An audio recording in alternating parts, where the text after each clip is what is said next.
পক্ষ থেকে পুষ্পমাল্য অর্পণ করা হচ্ছে।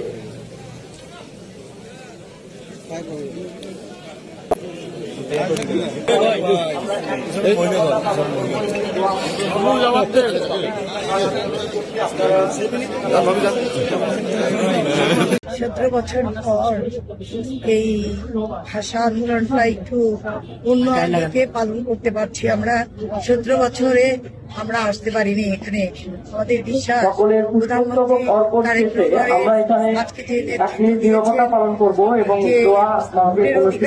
দিয়েছেন মানুষের, আজকে আমরা ভাষা আন্দোলন স্মরণ করতে এসে এখানে দেখেছি আমরা খুব উৎফুল্ল ভাবে ভাষা আন্দোলন আমরা এখানে বক্তব্য করা হলো।